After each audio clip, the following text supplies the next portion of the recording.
Whoa. Well, folks, welcome to one more edition of Politics and Random. Berto Will is your host. Thank you so kindly for being a part of the show. We are going to have a great show for you as usual. You know, our guest today, we got a new guest on, sir, how do I say? I can't call it standby. I just have to say a wonderful person that decided to say, okay, Egberto, I'm going to take you out of that bind. And with us, we have the one and only Kristin Arnold. She is the rules analyst for 2019-2020 debates.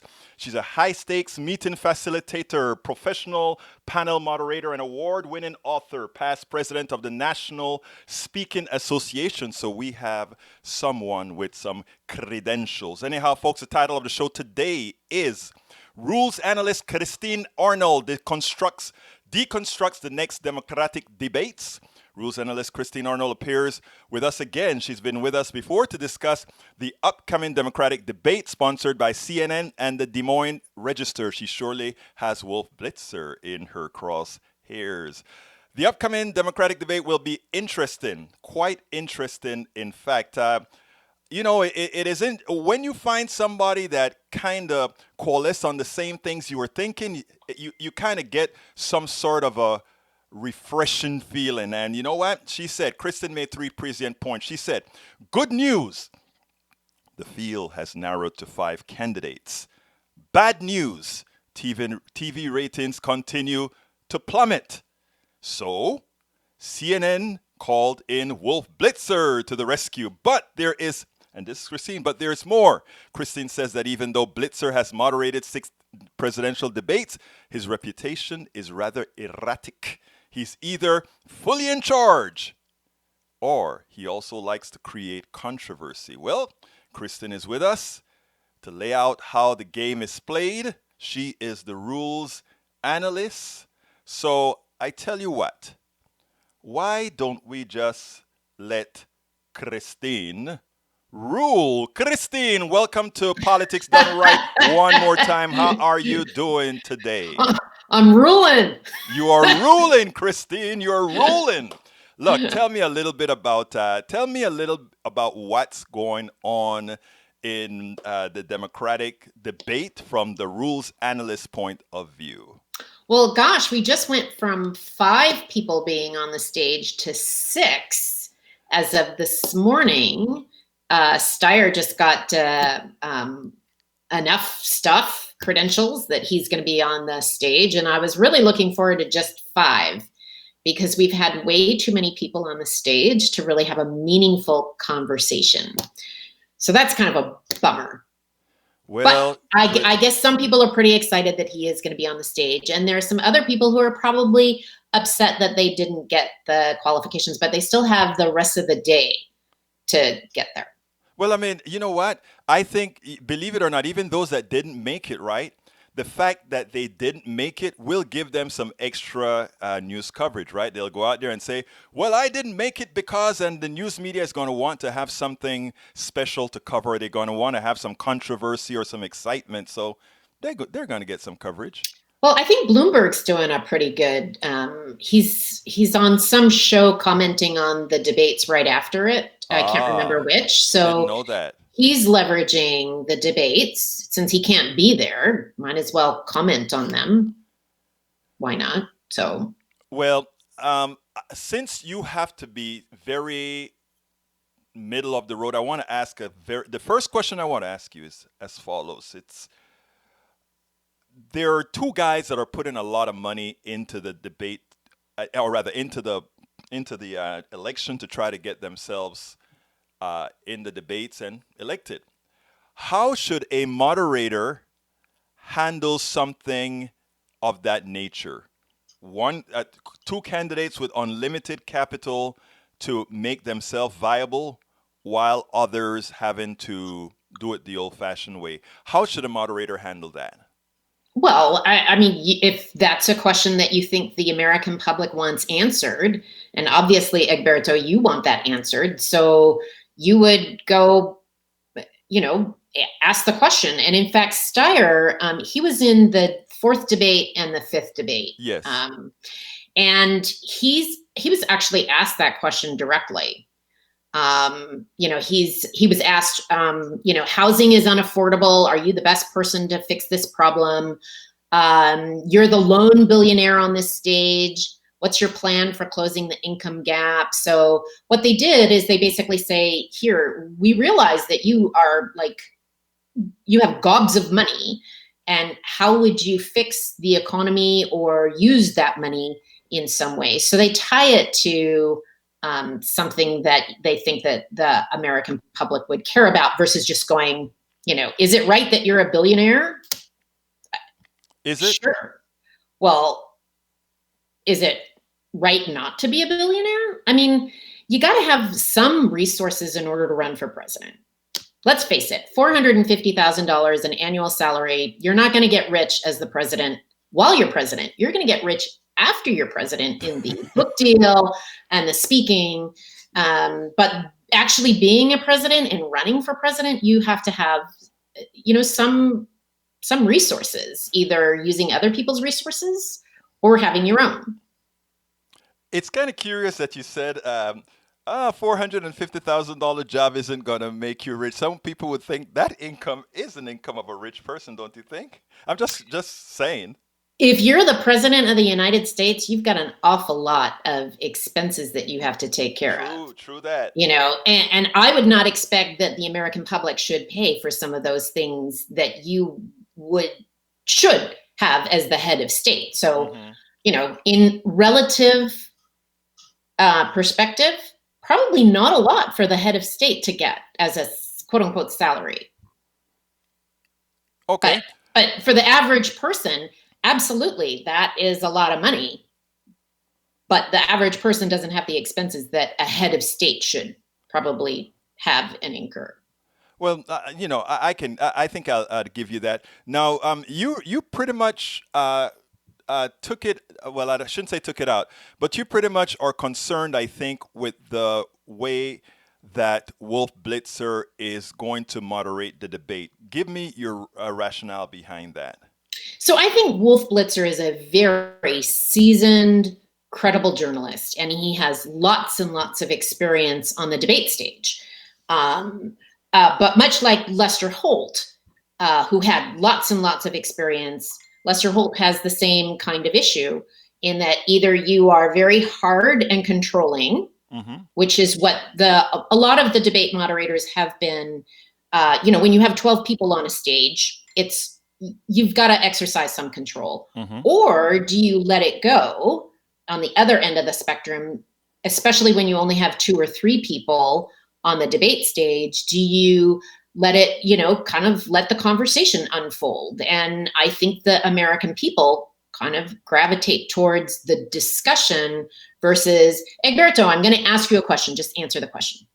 And then I'm going to ask the next candidate a question, and then they're going to answer the question. I think, the challenge for these debates is asking really, really good questions that the American public cares about, and then letting the candidates talk among themselves, debating where the differences of their positions are.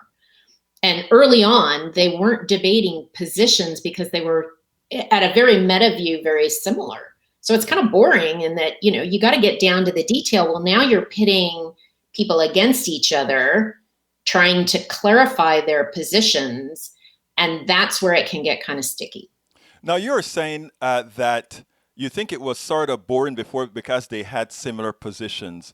But do you really think that the average American citizens really believe that Biden and Bernie had sufficiently similar positions that it still remains sort of boring? Well, I mean, that's the challenge of the moderators, is they need to ask questions that help shape the American position. So part of it is the question. So let me give you a very specific example, Egberto. In the very first round of debates, 1A and 1B, they were on 2 separate nights, 2 different tiers. The debate moderators used a very interesting technique called the show of hands. Oh, yes, I remember that. Those of you who believe about something about the healthcare, raise your hand. Do you and I think it was, should immigrants get healthcare? Yes, yes. And it was kind of interesting to see the people who immediately raised their hands and other people who kind of looked around and slowly That um, was funny. and Yes. it was interesting. And Yes. I think it's helpful for the American public to see that.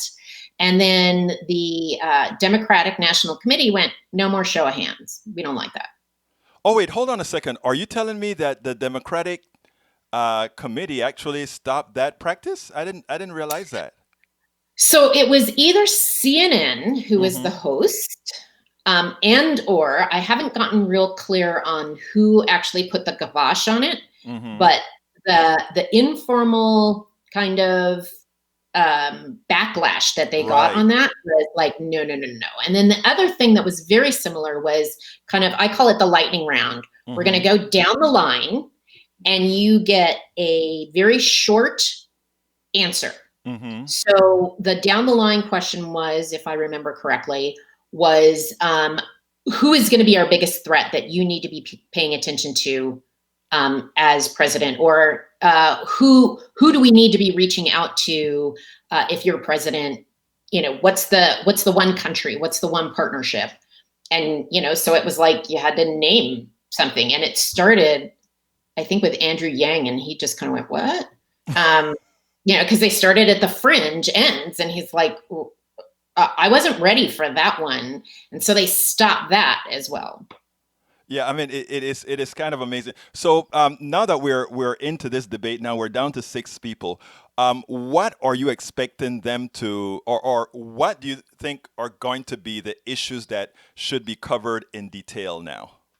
Well, I think you're starting to see a lot more questions that are it's a statement about what's going on in the conversation, what's the Mm-hmm. policy, and then how do you plan on executing on that? Here's your position.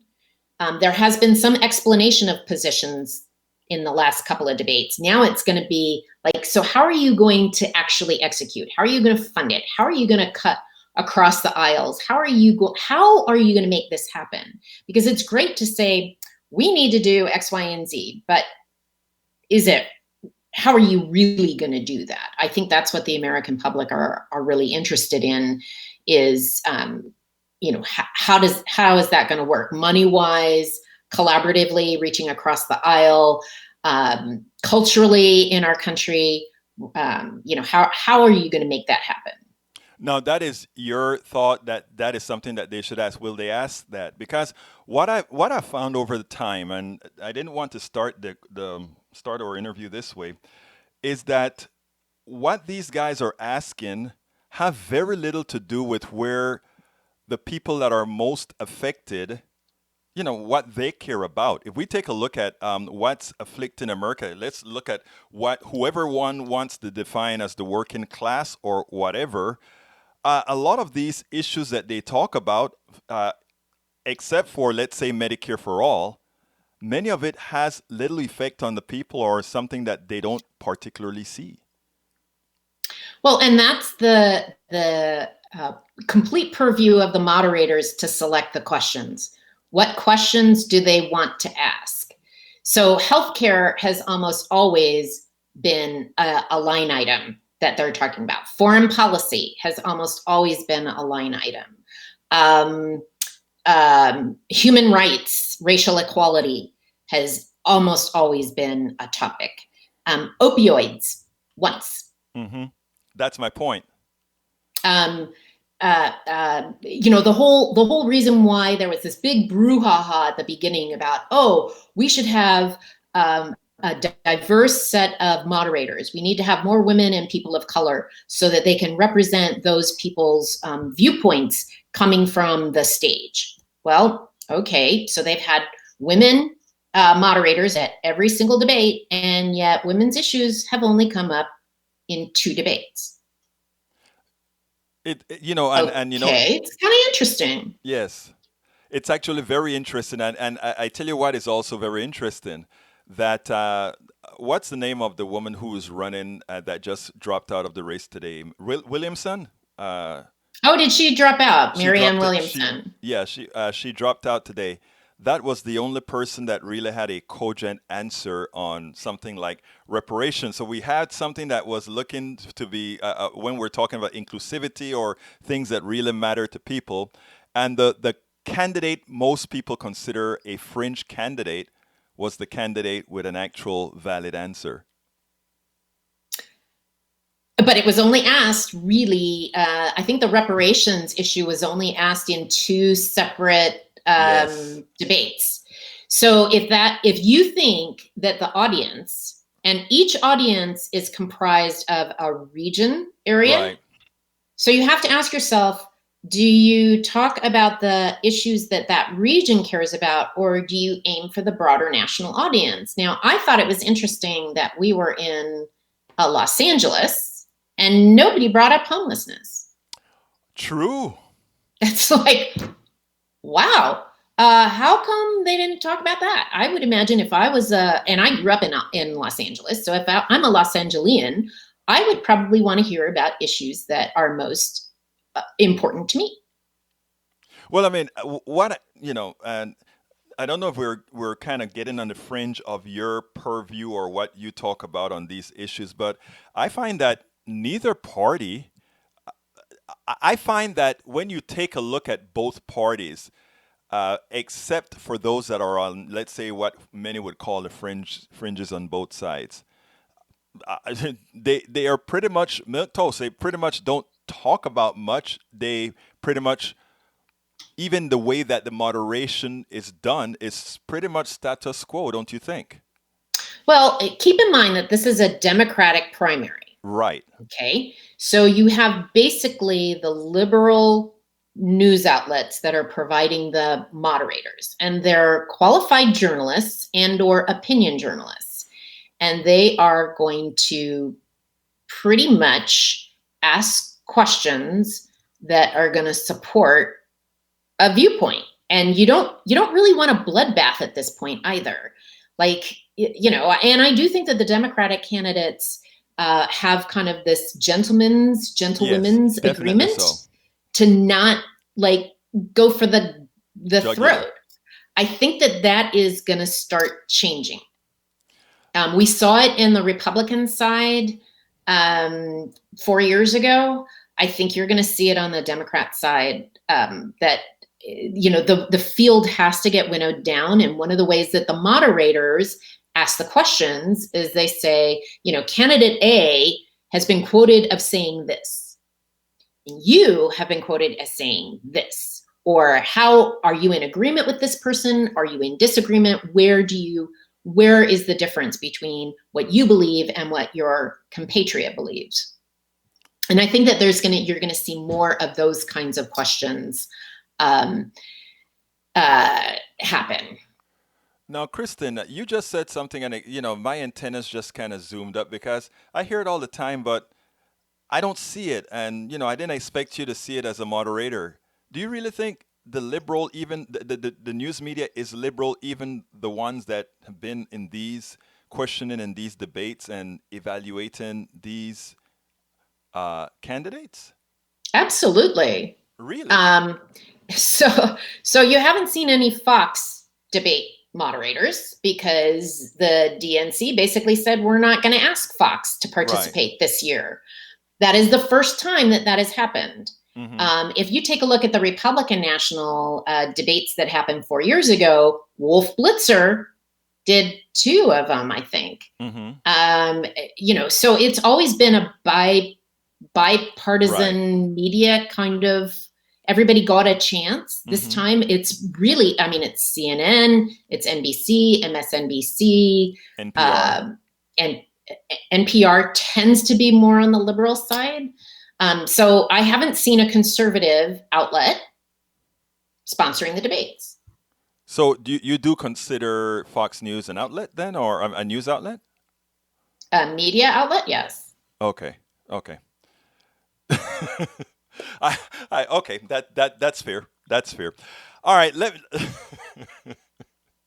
next subject. What do you expect after this debate? Do you expect us to be whittled down a bit more or not? That's a really interesting question. I think a couple of people missed the debate marks Mm-hmm. because of the polling and the holidays. I think you actually might see more people in the February debates, but there are 3 debates in February. Mm-hmm. 3. But you already mentioned in your promo that, my God, these things are falling off. People are no longer watching the debates, right? Correct. Yep. So So this is going to be an interesting challenge about how can the debate moderators structure something that is actually going to be of interest. There are more people who watch town halls than watch the debates. but I think town halls are better venues anyway, right? Because you get a I, chance to really feel a candidate out, sort of on screen from the strong hands of the moderator, right? it's a one-on-one, it's a up close and personal, and I think that the American voter generically wants to know who they're voting for. Like, I want to know who you are and whether I believe you, I trust you, I understand your positions, which is why there have been a couple of questions on the debate stage that are what I call the human interest questions. Mm-hmm. And These they are the are ones that say, if you were president, what would you do? Or, what is it that do you want to ask for forgiveness of? That was a weird one. Um, that one eh, proves you know, something. That's yeah. a weird question, but it proved something that I think this country needs to examine deeply.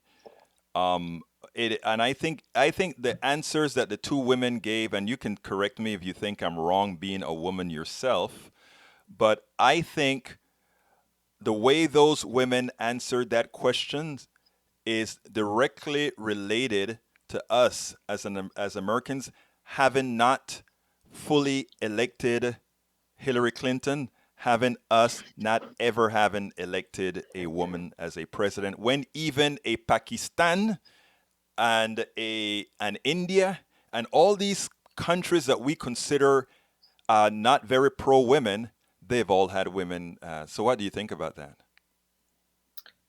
Well, I don't actually remember what the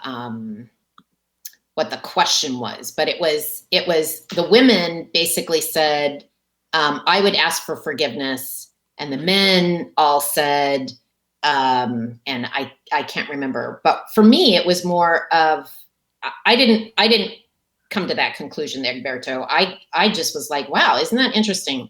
The women asked for forgiveness and the Right. men were. I mean, I just thought it was an interesting differentiator between the men on the stage and the women on the stage. Yeah. Okay. Yeah. I took it. The reason I took it is, I'm from somewhere else originally. I'm a naturalized American citizen, and as such, I kind of look at things from a very sort of I think more so than most I can look at it from an elevated level, if you will, from looking at it from 50,000 feet, if you will. And it is always surprising that as an advanced a country that we are, that is, even if in our debates, I kind of see the differences between the female moderators moderate as opposed to the male moderators. I mean, I just see a dynamic there that is sometimes worrisome. Don't you see it even within the moderators? Oh yeah. In fact, I had somebody who asked about the different styles, which I thought was kind of interesting, between the men and the women. And, the way that women even intervene when somebody has gone over. There's usually a please or thank you, or whereas the men are a little bit more brusque. Right. The women are a little bit, and I'm generalizing here. I have not actually gone through the data to look at it. My data analyst and I were thinking about doing that, but it's like the women tend to be a little bit more patient and let the people go over time a little bit more. I don't know if people are aware that there are, for most of the debates, and I can't confirm this for all of them, but there usually is a shot clock that says green, it's go, yellow is you have, A few seconds. and red is you're out of time. You need to wrap it up. And so the idea is that where they are all gentlemen and gentlewomen up there, and you are going to wrap it up when you start seeing that yellow light. And that does not happen a lot. The only person who actually, this is really interesting, the only person who actually really follows those time limits the closest, who do you think that is, Egberto? Joe Biden. Nope. Okay, don't tell me Klobuchar. Nope. It's definitely not Warren, so please don't tell me it's Bernie. Nope. I'm lost. Andrew Yang. Oh, wow. Yeah. Discipline. Yeah. Discipline. He probably follows the elements the closest. If I look at the data, he rarely goes over time. He's right spot on. It's really quite amazing. And to our listeners, you need to go to rulesanalyst.com. Kristin analyzes a whole lot of how long people speak for, all that kind of stuff. It's worth a look at, because when you're watching it in real time, you don't see these things. But she goes down there with her team and she does quite a bit of analysis on that. Good work, Kristin, on that in that domain, that is. Thank you. But anyhow, let's kind of wrap this up by you telling me what's going to happen in the CNN debate. Well, I think it's going to be pretty spicy. I think Wolf Blitzer, if I had to look in my crystal ball, I think that he's going to stir the pot. And I think that he's going to pit candidate against candidate. I think that he's going to provide some leading questions that people will have to push back on a bit. I think he's going to say some things that just might make you kind of go, where's that coming from? Looking for questions that the candidates have not prepared for. So I think it could be kind of interesting. I hope that that he brings a little pizzazz to the table, that he sparks a little fire. He's got to do something. Because as you mentioned before, the ratings have been going down a little bit.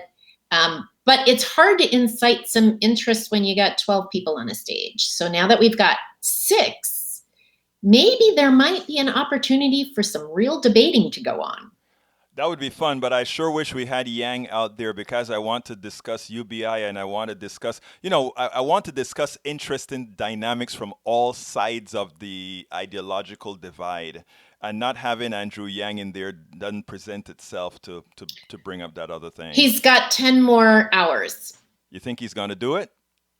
No. Who's to know? All right.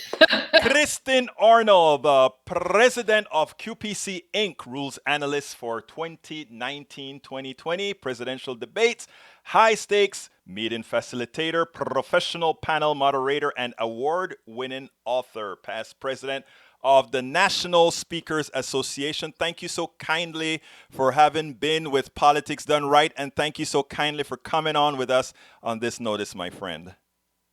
Thank you, Egberto. You have a wonderful day, okay? You too. All right, folks, that was Kristin Arnold. We had a wonderful time. Keep up the good work, Kristin. Hey, folks, we have some continuing work to discuss. But before we go there, I think I better go ahead and answer some of the questions that are out there on the site. So let's go ahead and see that.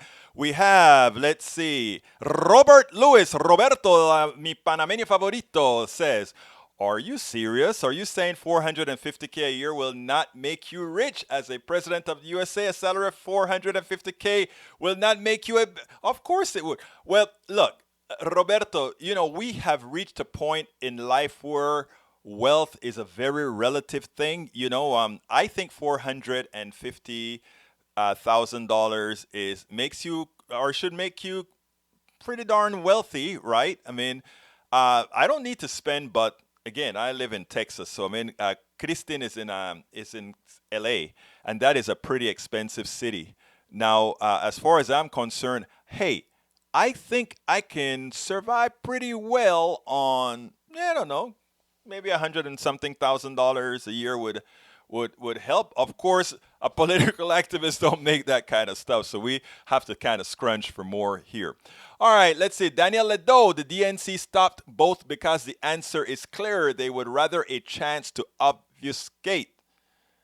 Okay, if you say so, sir. I think how am I going to answer that? All right, Lawrence Sims, really need to bring justice reform to the front of the conversation. Hey, you are so right about that. I mean, Bernie Sanders, I think a couple of times have tried that as well, Lawrence. And Cory Booker, of course, I think has been the champion on that. Lee Grant, or let's see, Daniel Ledo says, indeed, Trump is doing a great job on that front. I kind of lost on the. You know what, Lee? Uh, I am going to give you kudos on that. I don't know if he did it for good reasons, but he did it with all those folks that are getting released. So Daniel Ledo, in that regards, he's done something that even Obama hadn't done. So I'm going to give you a little bit of kudos right there. All right, Lee Grant. New York City is dealing with injustice reform by opening the jails. Daniel Ledo, what's no activist journalist like Egberto? Wait, never mind. The activist is redundant. Okay. Okay, my brother. Okay. All right, Lawrence Sims. Rogues on the bench with their double standard of sentences and rogue cops in the arrest and reporting must be addressed as to what must be and how we will do it. Lawrence, from your mouth, from your words to the ethos, my friend, you're so right about that. Daniel Ledo says, do these two even realize how corrupt the DNC is, even as they're discussing how corrupt the DNC? No comment, because, all right. Tom Hines, oh, for God's sake, here we go again. I hear you, Tom. I hear you, Tom. Lee Grant, the Dems need to address the PMS nuclear war issue. PMS nuclear war issue. Okay. Daniel Ledo, seriously, are police even necessary? Yeah, police are very necessary. Daniel Ledo, identity politics is really just funny at this point. Identity politics, my friend Ledo, is actually pretty important. I think I've discussed that with you before. Lee Grant, the women heads of state from Pakistan, India, etc. were all related to male heads of states. They aren't from the bastions of progressive feminism. I agree with you, Lee Grant, on that statement. However, still, they were the heads of state. They were women. These guys could have picked sons. These guys could have picked cousins. They picked women. All right, let's see. By the way, this is a call-in show. Let me put the call-in number on. The call-in number is 646-716-5812. Again, that number is 646-716-5812. Give us a call if you want to add to the discussion. Bruce Pillard says, hey, I just had another drug ripoff experience. I think the insurance companies are connected in some way with drug companies to wring out every buck they can get. Here is the deal, Bruce. Yes, you are correct. I don't even have to ask, where you just said, I think, you shouldn't have said, I think. You should have said, I am sure. And guess what, Bruce? That is the fiduciary responsibility of the drug company. That is the fiduciary responsibility of the insurance company. And guess what? They cannot not do that unless there are specific regulations that say you cannot do it. And why do I say that? The tenet of every corporation. I'm writing an article right now that says the following: it is impossible to use the word trust and corporations in the same sentence. And the reason why is the utmost responsibility of every corporation is numero uno. Their fiduciary responsibility is to the stockholder. And as capitalists, they must take whatever the market will bear. Remember, the market is the God Almighty in capitalism. The market system, the system defined by the mythical market, is God Almighty in capitalism. That's why I've always said, now the God Almighty of the evangelicals is capitalism, no longer Jesus Christ's daddy. So let's get that clear. Number one, their fiduciary responsibility is to the shareholder, and numero dos, they must bill, they must charge whatever the market will bear. And that's why they force people to buy the insulin at whatever price they can, because that's their fiduciary responsibility. And the market will bear, what will the market bear? The market will bear whatever income you can make, whatever wealth you have acquired, and whatever credit you can get. Until that is exhausted, the corporation has not done its job. So when you hear us talk about insurance companies and the healthcare system bankrupting Americans, that is by design. I know it sounds, oh, Egberto, you're just getting crazy right now. But no, if you take the tenets of the corporation, fiduciary responsibility to the shareholder, and a market system defined by whatever the market will bear, the market will bear everything up and until your bankruptcy. So when you take this to the limit, you realize at that point that corporations are designed ultimately to take all that you have until you become an indebted, indentured servant. And whenever Americans understand the reality of our economic system, what is actually occurring to you right now, that is the reason why Americans, the average American person, their wealth is not increasing. The corporate state's wealth is increasing. Those that are intimately involved with corporations, their wealth is increasing because they are the masters of that domain. We have to understand these concepts before we start fighting for them. Because we have people calling other people, oh, you socialists, look at Venezuela. It's not about Venezuela. Oh, look about Iran. Look at Korea. It's not about Korea. It's not about this. It's about you. Let me take the call that's coming in right now. Let's go to 973. 973, come on in. You are hot, sir. Berto! Where have you been? Johnny! I've been so busy. Yes. Talk to me, sir. Oh, man, so much to talk about. I mean, there's so much going on right now. And I would just say that, number one, congratulations to the Democrats for impeaching, the president. He actually impeached himself, like Pelosi said in the very beginning. He impeached himself. And this is actually really important, I think, because he's setting all these precedents. Yes. And so I think it's harder to set a precedent when you've been impeached. That is true. But you know what? Johnny? Donald Trump is doing a whole lot of stuff that we thought a president would be crazy to do. Absolutely. And, some of it might turn out to be somewhat effective. Like his ability to be able to commit assassinations like he's doing is something that no other legal president was able to do or would attempt to do. Right. But because Trump is such an outlier, he can actually get away with this. Yes. And what's really interesting, and what's even more interesting and problematic, is that because he's such a madman, these countries, they really can't respond like they normally would. Because on the one hand, they want to say, well, I mean, you can't let Trump do what he's doing. But on the other hand, it's like, well, but then again, that's our good friend America. And yeah, Trump's in charge of it right now. And one day he'll be gone, and then America will go back to being our friend. But for right now, he's able to do some things. Look, I'm not for Trump at all, but I'm just saying this is very interesting. And then part two, before I just want to say this: are we officially on the Biden bandwagon now? I mean, it looks to me like if you really want to slap Trump, the best thing to do is to follow his presidency with either a Biden presidency or a Buttigieg presidency. And in fact, maybe we should put them both on the same ticket. Put Biden at the top of the ticket, put Buttigieg as a VP.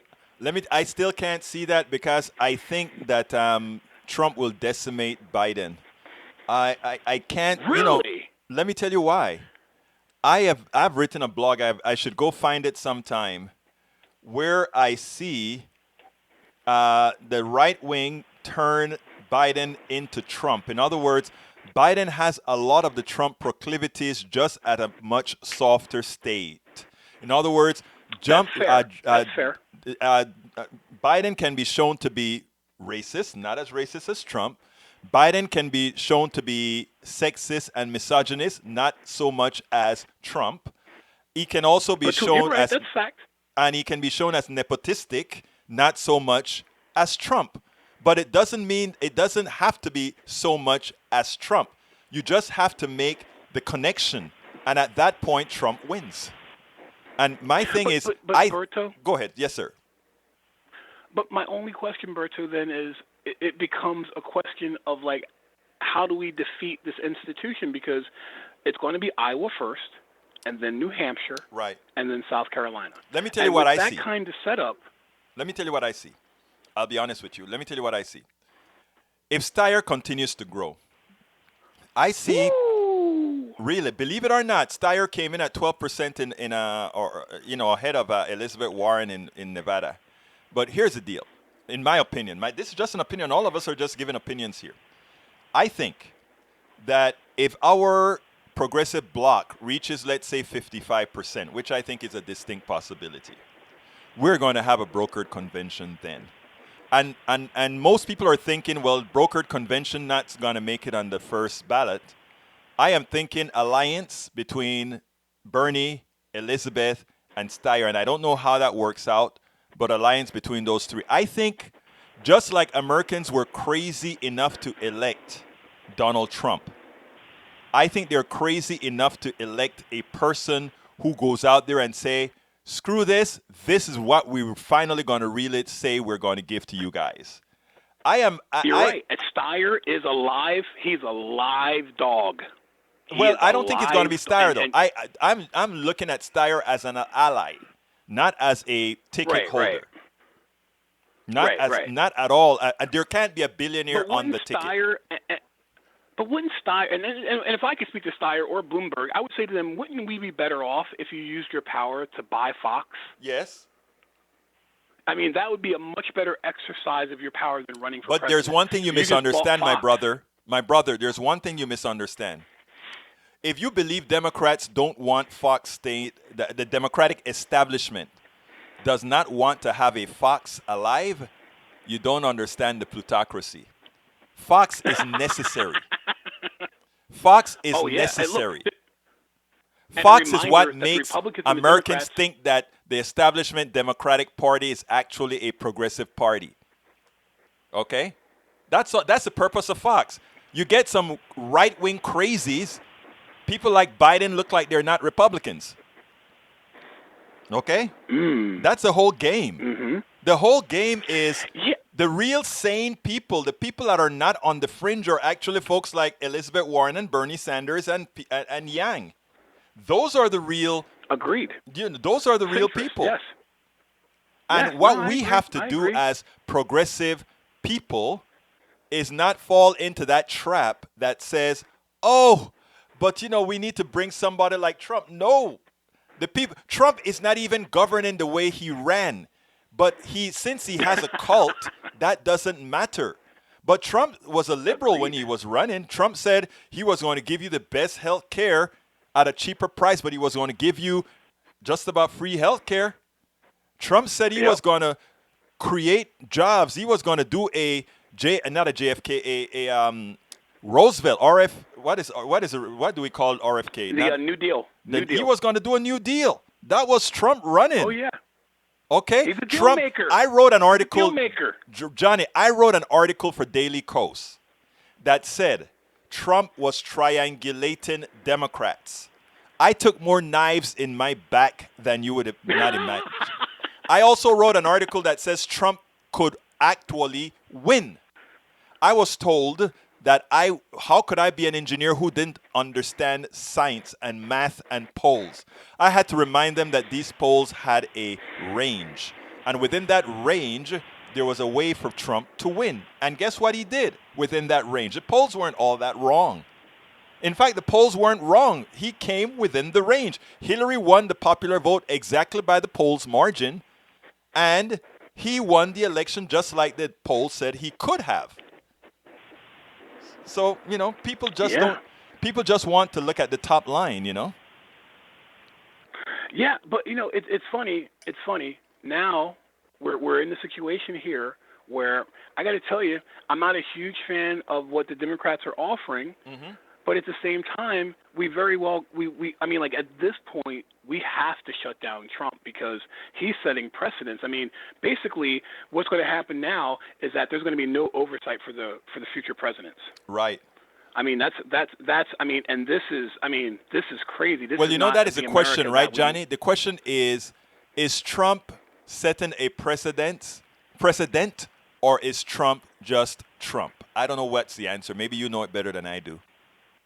Well, you know what? It's going to be very interesting because I actually think that when you talk about a person being impeached, when they say the word trial, I think when you say the word trial, inherently you're talking about a process that has to be somewhat done fairly.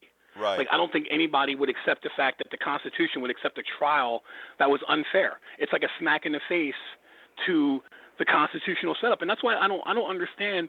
Like, if in my mind, if the Republicans were smart, and the idea is to not to shut down, but just basically keep Trump in office, they should allow a full trial. Because if they're going to vote against it, they can do that, but at least keep the process in place. But by scrubbing the process, I mean, they'll kill the ability to impeach a president. You know And then something? this is going to be a mess, and it's going to be a mess moving I, forward. Johnny, right there, I must agree with you 100%, and I have no answers for that, none. Yeah, brother. I have none for that. That's the But bad Johnny, it part. was great That's the hearing bad part. from you. Welcome back. I Thank hope you. to hear from you a few more times Yes, during I this hope so month. too. I've just been very busy. Happy holidays and happy New Year. Same to you, my brother. Same to you. Same to you. Have a great one. Take care, Okay. brother. All right, folks, that was one of our callers. The lines are still open, 646-716-5812, but I need to talk to you about something very important. But before that, let me jump to what Bruce said. Bruce said, in Texas, the Democratic primary might be the most important election of the year. I agree with you. And Bruce said it's also should be legal what they're doing with the insulin. It should be, I remember what I said, right? It cannot be illegal unless we have regulations that make it illegal. Otherwise, I think it is the right thing for these corporations to do. The corporate tenet has no humanity. And whenever people talk about capitalism has been the best thing that happened and all of that, I want folks to understand that out of all those tall buildings and those big, expensive yachts and all of those things that they said, oh, capitalism is great because it provides all those things. We have to understand how those things were really created, acquired. It had very little to do with humanity. It had very little to do with thinking about how we best allow all humans to have equal access to success. That is not what it was all about. But that is the system. And I want people to understand that. When you fight somebody like myself or others that are talking about we need a transformational president to transform this system, you have to first believe that there is something wrong with the system. You have to believe that the system is cancerous, a cancer that spreads. And how is that cancer defined? The bankruptcy of Americans losing their life earnings, Americans not able to get the right kind of health care. All these things are not aberrations. They are what the system was designed to do. You need a transformation in this system for it to no longer do that. And that transformation is what many of our own people are fighting against because they have allowed others to tell them that doing these other things make you Venezuela, make you Iraq, makes you Korea. So let's get that in our heads. What the results of what we're seeing is the system. And if you want change, you have to change the system. You have to change the system. You start changing the system. You don't want to just abruptly change it. You change it by doing things like starting off with a Medicare for all. That gives everybody economic security based on health.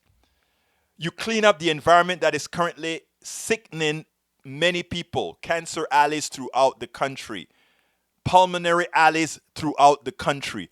All these things that are occurring throughout the country because of our current environment. We also have to have the Green New Deal that mitigates all of that and creates the employments and the enrichment for a new group, a new brand of Americans. Those things are not things that are, oh, fringe. They are called fringe because those people that are pilfering us don't get away with it. All right, Lawrence says Biden has the advantage because he was next in line with Obama. All he needs is a VP pull the opposite like his role with Obama was. Donald played all angles and the rhetoric about never Hillary pushed third party to swing states and swing the elect. Let me look, Lawrence. I don't know.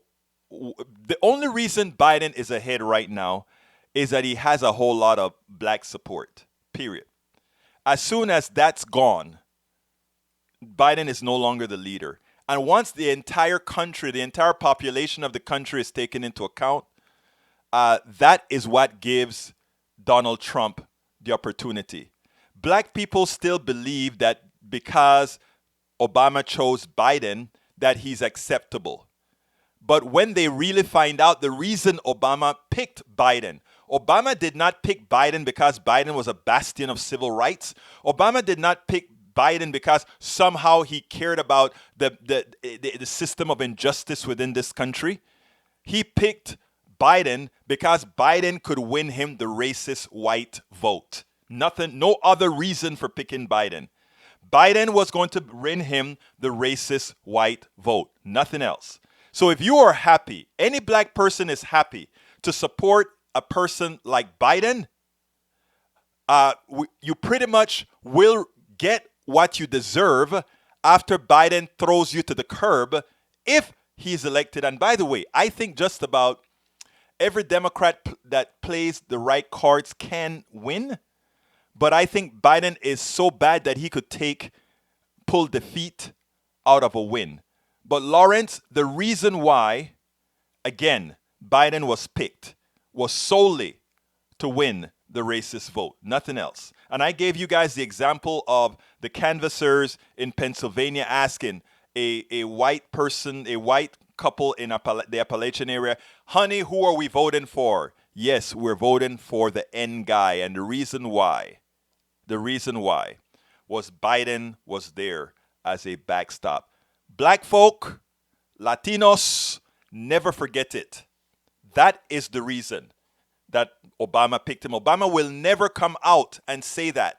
But all of us in the know understand why Biden was the choice. Let me see if I have anything else to answer real quickly.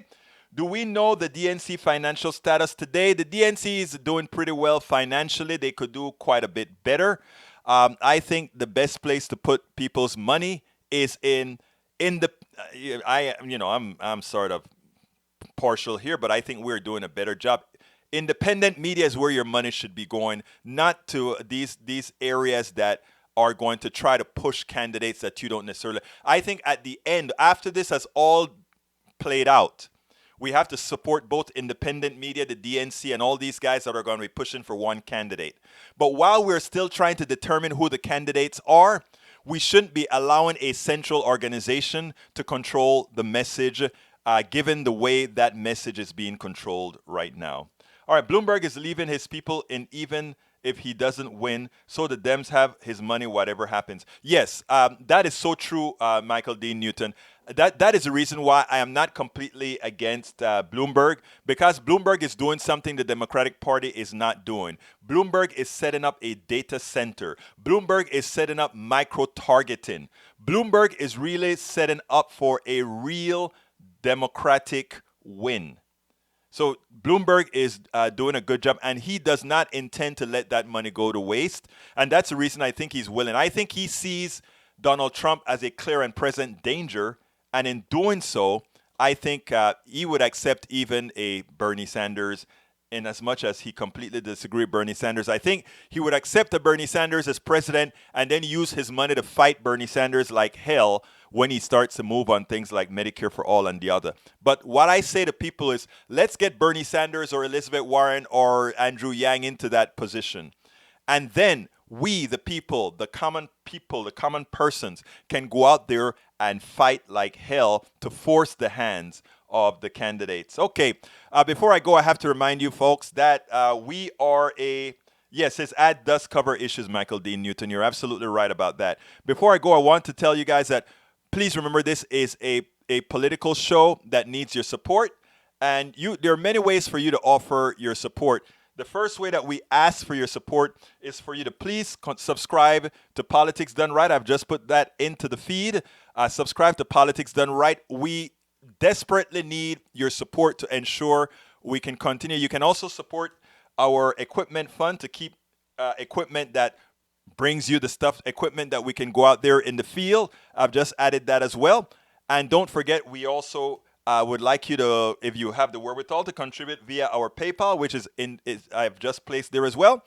And go to store.politicsdoneright.com. So let me repeat. If you want to become a subscriber, you can always go to politicsdoneright.com and select the option that you want. But if you want to go there directly, if you want to subscribe right now, go to patreon.com/politicsdoneright. That is patreon.com/politicsdoneright. If you want to just go ahead and purchase some of our T-shirts and cups and all the other things that we have, please go ahead and go to store.politicsdoneright.com. Again, that is store.politicsdoneright.com. Michael Dean Newton, thank you so kindly for becoming a member. And let's have a whole lot of people becoming members of Politics Done Right. By the way, if you're on YouTube, you can always click that $ and super chat us and, offer us some support to ensure we can continue doing this. We have a lot of work to do. We will do a lot of work. And look, we have a T-shirt that says, I support independent media. Why don't you go ahead and go to store.politicsdoneright.com and support progressive media, support independent media that's really working for you. Last night, I went ahead and I covered the HD 134 here in Texas. That is a House District 134 here in Texas. And those are the kinds of things that we do. We work for you. This is your show. You want to cover a subject, you can always call in. You can always call in and talk about it. You can always say, this is my show and this is what I want to do. On the screen as well, you see politicsdoneright.com. At that location, you can decide how you want to support this program.